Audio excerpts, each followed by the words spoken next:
talk about royal history, I've often said to you that, in my opinion, everything is just, well, it's gone before. And when you look into royal history, you realise that actually there are many different facets to royal life. Everybody knows that people have to be careful around certain royal servants. We've seen that really in the more, well, the last few years, let's be honest. Everybody writes a book given their moment in the spotlight. Some do well out of it, some receive awards, some become sirs and lords, etc. Others are completely ignored. And for that you have to make your own assumptions. Why, for instance, did the Queen not bestow a certain award on somebody that apparently, according to them, they were held in such close esteem? And what I wanted to share with you today really was about a woman who was really groundbreaking in royal circles when you think about it. But what was also fascinating about her was that she'd almost skirted on the edges of, shall we say, scandal.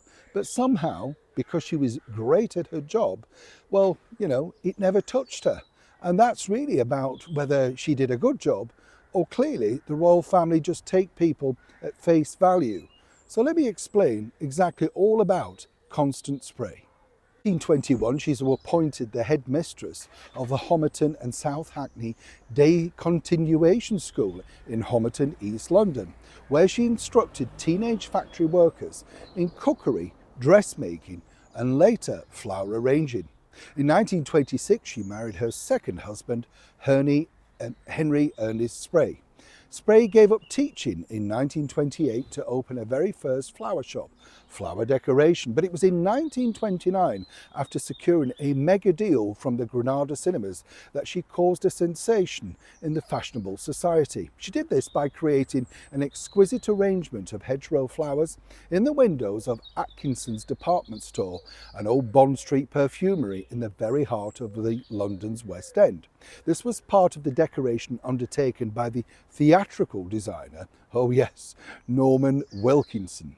Now, Spry ransacked attics for unusual objects to use as containers and drew inspiration from the Dutch, the 17th and 18th century flower painters, while she also popularised unusual plant materials to offset the flowers, for instance like pussy willow, weeds, grasses and ornamental kale. She opened a larger shop in South Audley Street in the glamorous Mayfair 1934. Spry was already employing 70 people.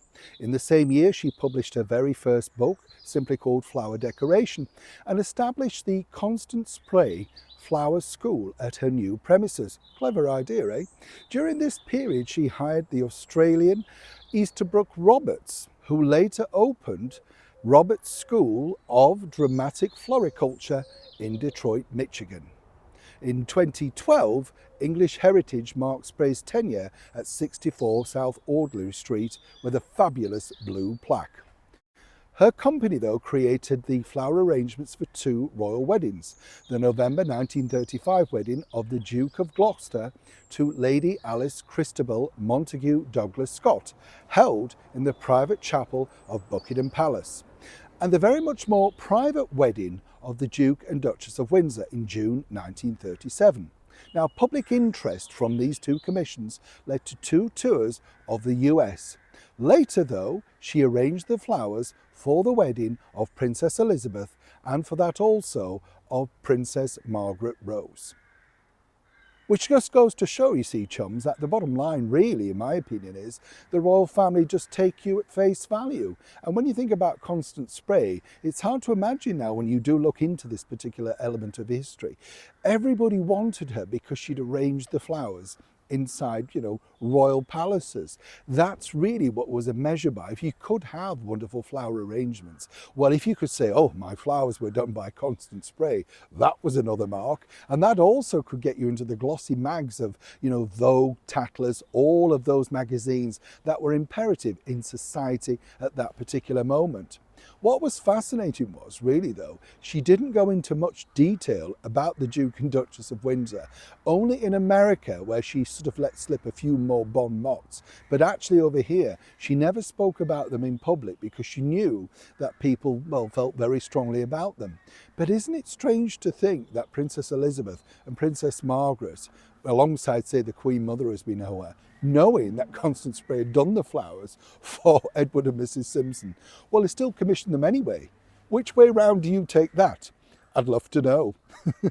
Neil Sean, Kensington, London.